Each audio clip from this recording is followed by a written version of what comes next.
ഞാൻ നേരത്തെ പറഞ്ഞിരുന്നു ഒരു നാടുകടത്തലിൻ്റെയും കൊലപാതകത്തിൻ്റെയും കാര്യം. ഡ്രൈവർ ഗോവിന്ദൻ്റെ നാടുകടത്തൽ റിസ്ക് ആണെന്നും അന്നേ ഞാൻ സൂചിപ്പിച്ചിരുന്നു. കൊലപാതകം നിസ്സാരമാണെന്നും. സ്പിരിറ്റ് കടത്താനും നിയമം തെറ്റിച്ച് മണല് വാരാനും ഒക്കെ മിടുക്കനായിരുന്നവൻ. കുറെ കാലം എന്തിനും കൂട്ടായിരുന്നവൻ. അവനെ കൊല്ലുകന്നൊക്കെ പറഞ്ഞ വസുന്ധരാമേ, ഉപകരിക്കുന്നവരെ നമ്മൾ സംരക്ഷിക്കണം. പക്ഷേ അവര് നമ്മുടെ നിലനിൽപ്പിന് തന്നെ ഒരു പ്രശ്നമായ പിന്നെ അവരെ വെച്ചുകൊണ്ടിരിക്കരുത്. സ്വന്തം ചുവട്ടിൽ മണ്ണ് കുത്തിയൊളിച്ച് പോകാൻ തുടങ്ങുമ്പോൾ മണ്ണടിച്ചിൽ തടയാൻ ബുദ്ധിപൂർവ്വം കരിക്കൽ നീക്കണം. കേസ് അന്വേഷിക്കുന്നതേ ആ ബെഞ്ചമിനാ, ഗോവിന്ദനോ അയാളുടെ സംശയത്തിന്റെ നിഴലിലും. അപ്പോ ഇനി ഒരു അറസ്റ്റും ചോദ്യം ചെയ്യലൊക്കെ വരുന്നതിന് മുമ്പ് നമ്മൾ നമ്മുടെ ഭാഗം ശരിയാക്കിയേ മതിയാവൂ. ഉടൻ തന്നെ ആ വാർത്ത ബെഞ്ചമിന്റെ കാതുകളിലെത്തണം. ഗോവിന്ദൻ കൊല ചെയ്യപ്പെട്ടു. ശരി, വിഷമമുണ്ട്, എന്നാലും സമ്മതിക്കുന്നു. പക്ഷെ എങ്ങനെ കൊല്ലും? അതിന് മാർഗങ്ങൾ ഒരുപാടുണ്ട്. ആടിനെയും മാടിനെയും മനുഷ്യനെയും ഒക്കെ കൊന്ന് അറപ്പമറിയാം. സുലൈമാനെ പോലുള്ളവർ എന്തിനും തയ്യാറായി നിൽക്കുമ്പോ ഒരാളെ കൊല്ലാനാണോ പാട്? കൊല നടന്നു കഴിഞ്ഞാ ബെഞ്ചമിൻ എന്നെ തന്നെ സംശയിക്കില്ലേ? സംശയിക്കട്ടെ. പക്ഷേ ആ സംശയത്തിന് ആക്കം കൂട്ടാൻ എന്താ തെളിവ്? ഒന്നുമില്ല. അങ്ങനെ വേണം ആ കൊല നടക്കാൻ. എന്തോ എനിക്കക ഭയം തോന്നു ടോമി. ഈ നാട് വിട്ടു പോകാൻ തന്നെ തോന്നുന്നു. പോലീസ് സദാസമയവും തെരച്ചിൽ നടത്തുന്നത് എനിക്ക് വേണ്ടി. എന്നിട്ട് ഞാൻ ഒരു നെഞ്ചെടുപ്പില്ല നിൽക്കുന്നു. ഭയക്കരുത് വസുന്ധരാമേ, ഒന്നിനെയും ആരെയും നമ്മൾ ഭയക്കരുത്. എന്നിട്ട് ബെഞ്ചമിനെ നീ ഭയക്കുന്നതോ? ആ പേര് നിന്റെ നെഞ്ചെടുപ്പ് കൂട്ടുന്നതോ? അതെ, ആ പേര് എനിക്കിപ്പോഴും നെഞ്ചെടുപ്പ് തന്നെ. പക്ഷേ അവനെ ഇല്ലാതാക്കാൻ ഞാൻ കെണിയൊരുക്കും. കത്രീന അമ്മയെ കുടുക്കിയതുപോലെ അതിനെന്തെങ്കിലും ഒരു മാർഗം എന്റെ മുമ്പിൽ തെളിഞ്ഞു വരും. അങ്ങനെ ഒരു അവസരം കയ്യിൽ വന്ന കത്രീന അമ്മയ്ക്ക് കൊടുത്തതുപോലെ ഞാൻ അവൻ ആയുസ് നീട്ടിക്കൊടുക്കില്ല. കയ്യെ കിട്ടുന്ന ക്ഷണം ശ്വാസം നിലച്ചെന്ന് ഉറപ്പുവരുത്തും. അല്ലെങ്കിൽ അവന്റെ വൃത്തിയായിട്ട് തല ഉപയോഗിച്ച് അവൻ രക്ഷപ്പെടും. അവൻ നമ്മളെയും കൊടുക്കും.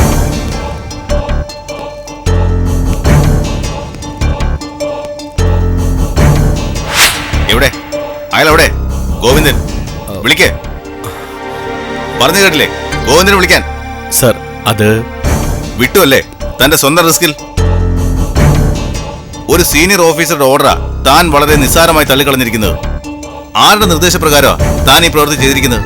തനിക്കിതിന് എത്ര കിട്ടി? സർ, ജാമ്യം എടുക്കാൻ വക്കീൽ വന്നപ്പോ ഒരു വാക്ക് എന്നോട് ചോദിക്കാതെ ഗോവിന്ദനെ താൻ ഈസി ആയിട്ട് അങ്ങ് വിട്ടയച്ചു.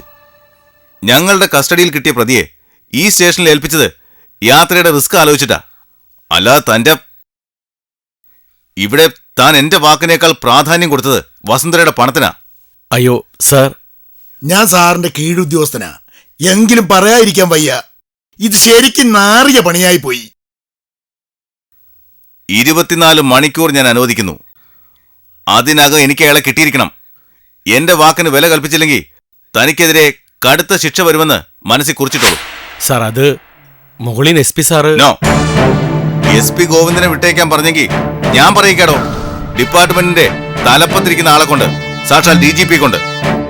ഹോം മിനിസ്റ്ററുടെ സപ്പോർട്ടോടെ അന്വേഷണം മുന്നോട്ട് കൊണ്ടുപോകാൻ വന്ന ക്രൈംബ്രാഞ്ച് ഉദ്യോഗസ്ഥനാണ് ഞാൻ.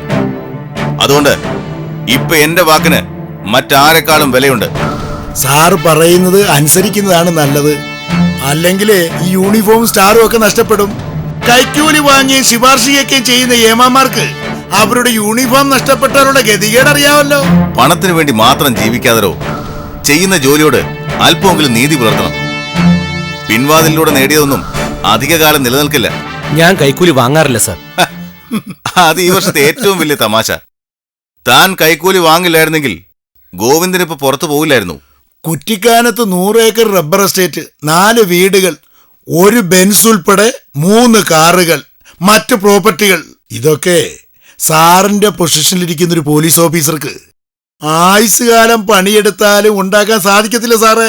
യൂണിഫോം ദുരുപയോഗം ചെയ്ത് ലക്ഷങ്ങളല്ല കോടികൾ സമ്പാദിച്ച ഒരു പോലീസ് ഉദ്യോഗസ്ഥനാ താൻ. അതിന്റെ അവസാനത്തെ സൈറൻ മുഴങ്ങാൻ പോവാ.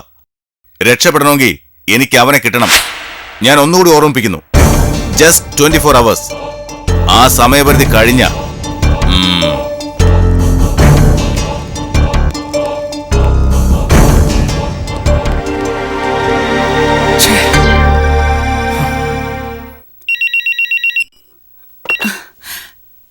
ഹലോ, ഇത് ഞാനാ നിജ. എന്റെ നിജമോളെ, നീ എന്താടി അമ്മച്ചി ഇതുവരെ ഒന്ന് വിളിക്കാഞ്ഞേ? മനഃപൂർവ്വ. ഞാൻ എന്തിനു വിളിക്കണം? പരസ്പരം കലഹിക്കാനും ഭക്ഷണം കഴിക്കാനും അല്ലാതെ മറ്റൊന്നിനും വേണ്ടി അമ്മച്ചി അപ്പച്ചനും വാ തുറക്കാറില്ലല്ലോ. ആ സ്വഭാവമൊക്കെ അമ്മച്ചി എടുത്തു കളഞ്ഞു. അതുകൊണ്ട് എത്രയും പെട്ടെന്ന് നീ എന്റെ അരികിലേക്ക് ഒന്ന് വരണം. നിന്നെ കാണാൻ അമ്മച്ചിക്ക് അത്രയ്ക്ക് ആഗ്രഹമുണ്ട്. എന്നാ എനിക്കതൊട്ടുമില്ല. പിന്നെ ഇപ്പൊ വിളിച്ചതേ നിമ്മി പറഞ്ഞിട്ടാ. എന്റെ ശബ്ദം കേട്ടില്ലെങ്കിൽ അമ്മച്ചി അവളെ നിലത്ത് നിർത്തില്ലെന്നറിഞ്ഞിട്ട്. കേട്ടല്ലോ എന്റെ ശബ്ദം. ഇനി മേലിൽ എന്നെ വിളിക്കാൻ ശ്രമിക്കരുത്. ഹോസ്റ്റലിലേക്ക് വിളിച്ചാ ഞാൻ ഫോൺ അറ്റൻഡ് ചെയ്യില്ല. എന്ന് എന്റെ ഉള്ളിലെ വെറുപ്പ് കെട്ടടങ്ങുന്നു അന്ന് ഞാൻ വരാം അമ്മച്ചി അപ്പച്ചനെ കാണാൻ. അപ്പച്ചനെ അല്ല, നിമ്മി എന്തെങ്കിലും പറഞ്ഞോ? എന്തു പറയാൻ? ഏയ് ഒന്നുമില്ല. ഒളിക്കണ്ട, ഞാനെല്ലാം അറിഞ്ഞു. നിമ്മി പറഞ്ഞിട്ടല്ല. നാടും വീടും ഒക്കെ ഉപേക്ഷിച്ച് പോകുന്നതിന് മുമ്പ് അപ്പച്ചൻ എന്നെ വിളിച്ചിരുന്നു. ഏതായാലും അമ്മച്ചിക്ക് സന്തോഷമല്ലോ. വലിയൊരു കുരിശൊഴിഞ്ഞു പോയല്ലോ.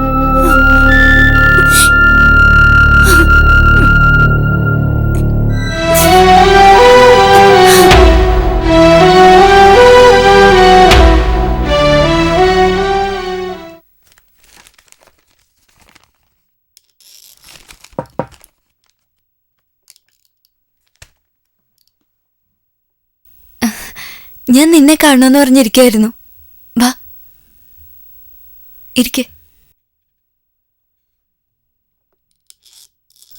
വല്ല വിവരമുണ്ടോ? ആരുടെ? അല്ല, അപ്പച്ചന്റെ. ഓ, നിനക്കിപ്പോ സിമ്പതിയായോ? എന്തോ ആ കത്ത്, അത് വായിക്കും തോറും ഭാരം കൂടുന്ന പോലെ. ഇനി കാണാൻ കഴിഞ്ഞില്ലെങ്കിൽ അതൊരു തീരാ നഷ്ടമായി. ജീവിതകാലം മുഴുവൻ എന്നെ ചുറ്റി വരയുന്ന പോലെ. പക്ഷേ എനിക്കോ അമ്മച്ചിക്കോ ആ വിഷമില്ല. ഈ ഒളിച്ചോട്ടം ഞങ്ങളൊരു ആശ്വാസമായ കാണുന്നേ. ഒരർത്ഥത്തിൽ എന്നെ നിന്നെയൊക്കെ വഞ്ചിക്കായിരുന്നില്ലേ നമ്മുടെ അപ്പച്ചൻ? ഈ ജീവിതത്തിനിടയിൽ ആരോട് അദ്ദേഹം ആത്മാർത്ഥത കാണിച്ചത്? ആർക്കു വേണ്ടി അദ്ദേഹം ജീവിച്ചത്? എന്തൊക്കെയായാലും ശരി, അദ്ദേഹം നമ്മുടെ അപ്പച്ചനാ. നമുക്ക് ജന്മം നൽകിയ ആളാ. ഇതുവരെ ആ ആളോട് ഇങ്ങനൊരു വികാരം ഇല്ലായിരുന്നല്ലോ. ഇല്ലായിരുന്നു. അതാടി പെണ്ണിന്റെ മനസ്സ്. അവള് മുതിർന്നു കഴിഞ്ഞാൽ അമ്മയേക്കാൾ അച്ഛനോട് ചേർന്ന് നിൽക്കാൻ ആഗ്രഹിക്കുക. പിന്നെ അച്ഛൻ തന്നെയാ അവൾക്കെല്ലാം. ഒരു വഞ്ചനയുടെ കഥയുള്ളതുകൊണ്ടാ ഞാൻ മാത്രം മറിച്ചായി പോയത്. പക്ഷേ ആദ്യം പിറന്ന മകളെ കാണാൻ കഴിയാതെ അതിനായി ഒരുപാട് കൊതിച്ചിട്ടും എന്നെ കാണാനുള്ള ഭാഗ്യമില്ലാതെ നടന്നകന്ന അപ്പച്ചൻ ഇന്നെനിക്കൊരു തീരാവേദനയായിരിക്കുന്നു.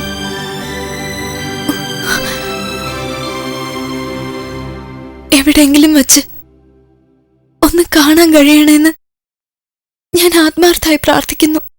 എന്നാ എന്റെ പ്രാർത്ഥന അപ്പച്ചൻ ഇനി ഒരിക്കലും മടങ്ങി വരരുതെന്നാണ്. ഒരു കാലത്തും അങ്ങനെ ഒരു അത്യാഹിതം സംഭവിക്കരുതെന്നാണ്. നിമ്മി, അതെ, അതിനെ എനിക്ക് കഴിയുന്നുള്ളൂ. അത്രയ്ക്ക് ക്രൂരനാ അപ്പച്ചൻ. മറ്റുള്ളവരുടെ വേദന തിരിച്ചറിയാൻ കഴിയാത്ത തനി ക്രൂരൻ.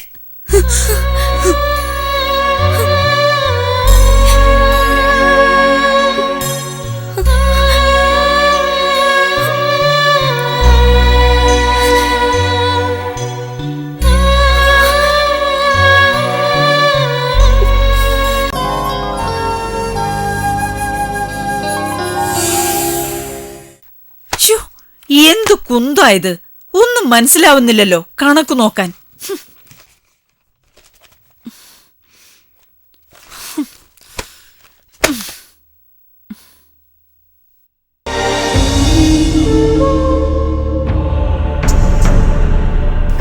നിമ്മിമോളാണോ? വാ വാ ഇരി. അപ്പച്ചൻ പോയി, അതറിഞ്ഞല്ലോ. ദേ, കുറെ മുമ്പ് ഞാൻ എന്റെ അമ്മച്ചിയെ വിളിച്ചിരുന്നു നിജയുടെ ശബ്ദത്തിൽ. മൂത്ത മോളെ കാണാത്തതിലും അവള് വിളിക്കാത്തതിലും വേദനിച്ച് നടക്കുകയായിരുന്നു എന്റെ അമ്മച്ചി. ആ വേദനയുടെ ആഴം കുറയ്ക്കാനാ ഞാൻ അങ്ങനെ ഒരു കള്ളത്തരം ചെയ്തത്. അമ്മച്ചിയെ സമാധാനിപ്പിക്കാൻ. എല്ലാത്തിനും എല്ലാ തകർച്ചയ്ക്കും കാരണക്കാരി നിങ്ങൾ ഒറ്റ ഒരുത്തിയാ. മോളെ, ഞാൻ അതെ, നിങ്ങൾ തന്നെ. റോസ് എന്റെ അപ്പച്ചന്റെ മോളാണെന്ന് 8 നാടും പൊട്ടെ നിങ്ങളെ വിളിച്ച് പറഞ്ഞതുകൊണ്ടാ എന്റെ അമ്മച്ചിയുടെ സമനില പോയത്. അത് കണ്ട് മനസ്സ് മടുത്തിട്ട എന്റെ നിജ നാടും വീടും വിട്ട് ഒളിച്ചോടിയത്. ഇപ്പതേ ഒരിക്കൽ നിങ്ങളുടെ കാമുകനായിരുന്ന എന്റെ അപ്പച്ചനും പോയിരിക്കുന്നു. നന്ദിയുണ്ട്. ഇതിലപ്പുറം ഞങ്ങളുടെ കുടുംബത്തിന് വേണ്ടി എന്തെങ്കിലും ചെയ്തു തരാനുണ്ടോ? നിങ്ങൾക്കറിയാവോ, നിങ്ങളൊക്കെ തേടി നടക്കുന്ന ഒരാളെ കണ്ടിട്ടും ഞാൻ ആ വിവരം പുറത്തു പറയാതെ നടക്കുന്നവളാ. എന്റെ ഉള്ളിൽ തീപ്പൊരി വീണില്ലായിരുന്നെങ്കിൽ ഞാൻ ഉറപ്പായും ആ വിവരം ആദ്യം അറിയിക്കുന്നത് നിങ്ങളെയാ, റോസിനെയാ. പക്ഷേ പറഞ്ഞിട്ടില്ല ഇതുവരെ. എന്താ നീ ഉദ്ദേശിച്ചത്? അതെ, കണ്ടു ഞാൻ. കാണേണ്ട ആളെ തന്നെ, റജിയെ. വെറുതെ ഇല്ലാ കഥ പറയരുത് നീ. കഥകൾ ഉണ്ടാക്കി പറയാൻ എനിക്കറിയില്ല. ഞാൻ പറഞ്ഞത് സത്യ.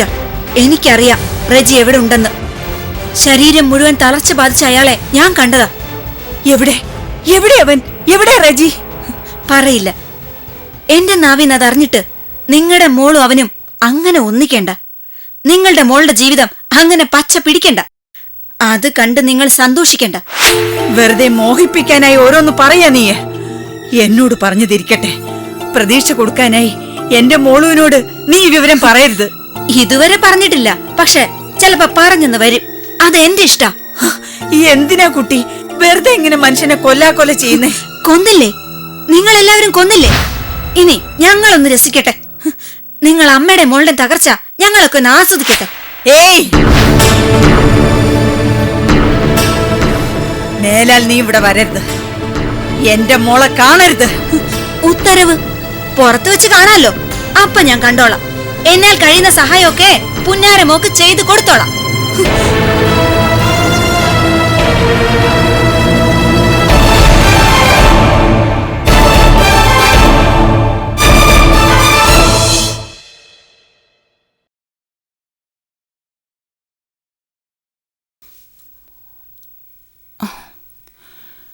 നിജയുടെ ഫോൺ കോൾ വരാത്തതുകൊണ്ട് എനിക്ക് ടെൻഷൻ ഉണ്ടെന്ന് നീ അവളോട് പറഞ്ഞായിരുന്നോ? ആ, പറഞ്ഞായിരുന്നു. അവളെന്നെ വിളിച്ചു കുറച്ചു നേരം മുമ്പ്. ആ, വിളിച്ചായിരുന്നോ? അപ്പൊ അമ്മച്ചിയുടെ സങ്കടം തീർന്നു കാണുമല്ലോ. എവിടെ തീരാൻ? വിളിച്ചത് ഇനി വിളിക്കില്ല എന്ന് പറയാനാ. അങ്ങോട്ട് വിളിക്കരുതെന്ന് ഞാൻ പറഞ്ഞില്ലേ അമ്മച്ചി, അവൾക്ക് നല്ല ദേഷ്യമുണ്ട് എല്ലാവരോടും.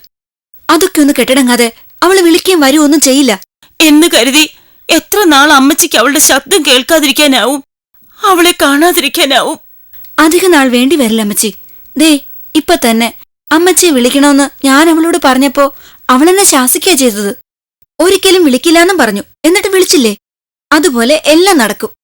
അമ്മച്ചി കുറച്ചുകൂടി കാത്തിരിക്കണമെന്ന് മാത്രം. ഞാനൊരു കാര്യം പറഞ്ഞാ മോളെ അനുസരിക്കോ?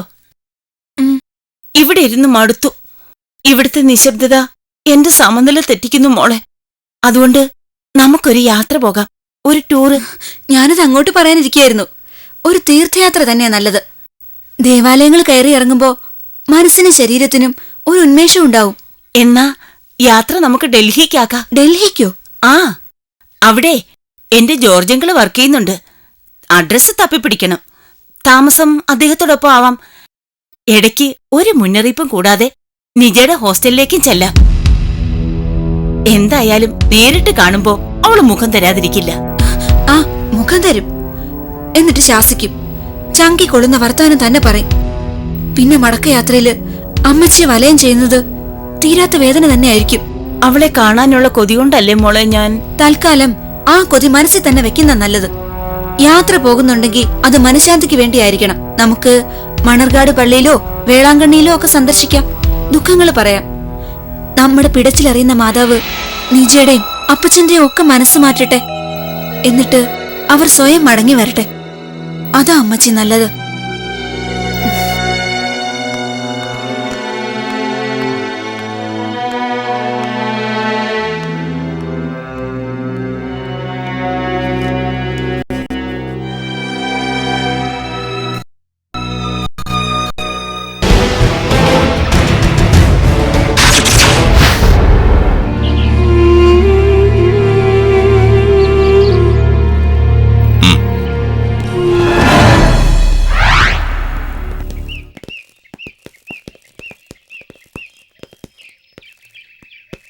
24 മണിക്കൂറിനകം ഗോവിന്ദനെ പിടിക്കണമെന്ന് പറഞ്ഞു.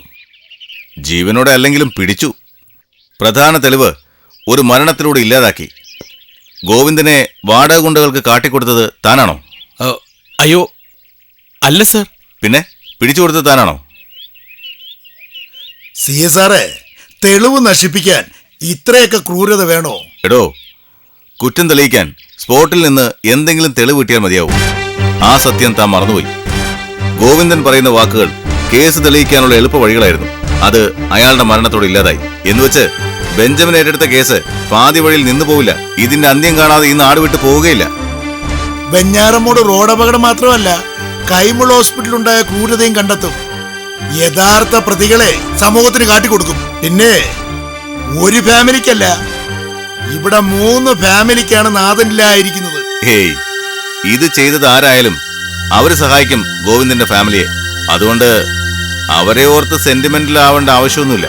അപ്പോഴേ താൻ ഇതിന്റെ പിന്നിൽ പ്രവർത്തിച്ചവരോട് പോയി പറഞ്ഞേരെ, ഇതുവരെ ചെയ്ത കൊലപാതകങ്ങൾക്കൊപ്പം ഗോവിന്ദന്റെ മരണത്തിന് കൂടി അവർ ഉത്തരം പറയേണ്ടി വരും. കൊലക്കയറ അവരെ കാത്തിരിക്കുന്നതെന്ന്.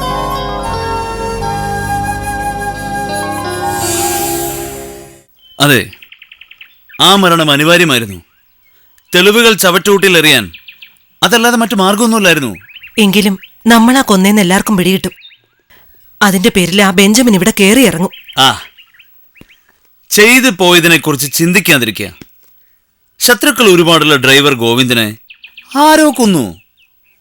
അതുമായി വസുന്ധരാമ്മയ്ക്കോ ആങ്ങളമാർക്കോ ഒരു ബന്ധമില്ല. അങ്ങനെ എല്ലാവരെയും മണ്ടന്മാരാക്കാൻ പറ്റിയേക്കും. പക്ഷെ ആ ബെഞ്ചമിനെ പറ്റില്ല. അത് നീയായിട്ട് ഞങ്ങൾക്ക് തന്ന ഭയമാ. അനുഭവം കൊണ്ട് ഞങ്ങൾക്കത് ബോധ്യമായി.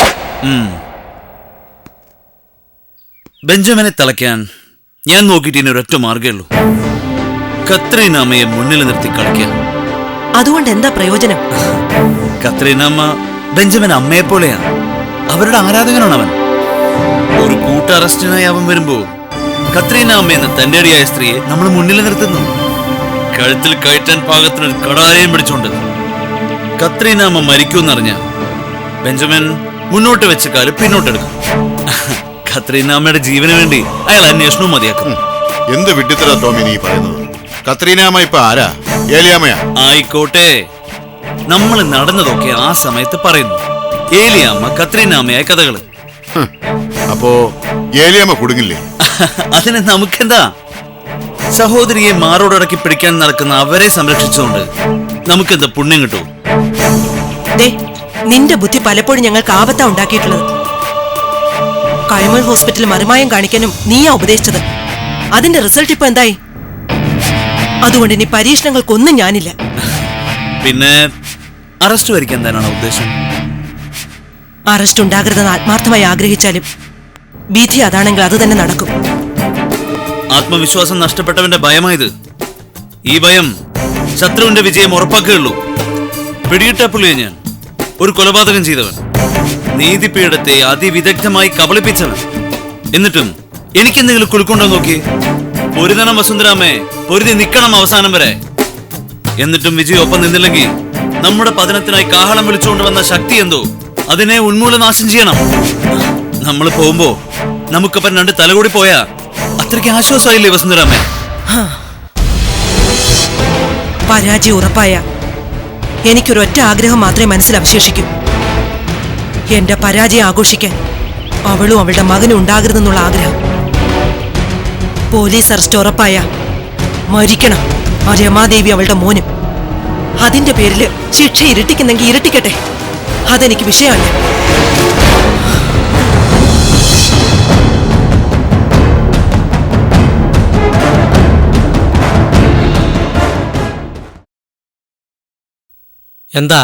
എന്താ സാർ, ഇതൊക്കെ അറിഞ്ഞിട്ടും സാറൊന്നും മിണ്ടാത്തേ? ഡ്രൈവർ ഗോവിന്ദനെ പിടിച്ച സകലരും അകത്താകുമെന്ന് ആ ദുഷ്ടക്കൂട്ടങ്ങൾക്ക് മനസ്സിലായിട്ടുണ്ട്. അതാ ഇത്ര പെട്ടെന്ന് അവനെ അങ്ങ് തട്ടിക്കളഞ്ഞത്. ഒക്കെ കേട്ടിട്ട് എനിക്ക് പേടിയാവും സാറേ. അസുരജന്മങ്ങളെ ഞാൻ പിടികൂടുന്നതിന് മുമ്പ് എന്നെ അവർ തട്ടിക്കളയുമെന്നായിരുന്നു ഞാൻ വിചാരിച്ചിരുന്നത്. ഇപ്പോ എന്റെ ധൈര്യം ഇരട്ടിച്ചിരിക്കുകയാണ് നാരായണ. ഒന്നല്ല, ഒന്നിലധികം കൊല നടത്തിയവർക്ക് വേണ്ടിയുള്ള തെരച്ചിലാണ്. ദൈവം കൊടുത്ത ജീവനെ മനുഷ്യനെടുക്കാമെങ്കിൽ അവർക്കും തൂക്കുകയറി നേടിക്കൊടുക്കും ഞാൻ. അതിലൊരു പാപവുമില്ല. സ്വന്തം ജീവൻ നിലനിർത്തിയിട്ടേ അന്യരെ രക്ഷിക്കാൻ പുറപ്പെട്ടാ പോരെ? മതി. എന്നെ അറിയാലോ നാരായണന്. ശരിയെന്ന് തോന്നുന്നത് മാത്രം ചെയ്യുന്ന ആളാണ് ഞാൻ. അങ്ങനെ ഒരാളെ ഉപദേശിച്ചും ശാസിച്ചും തന്റെ കർത്തവ്യത്തിൽ നിന്നും പിന്തിരിപ്പിക്കാൻ ശ്രമിക്കുന്നത് നന്നല്ല. പിന്നെ എന്റെ മേൽ സ്വാതന്ത്ര്യം ഒരുപാടുണ്ട് നാരായണന്. എന്നുവെച്ച് അത് ദുരുപയോഗം ചെയ്യരുത്.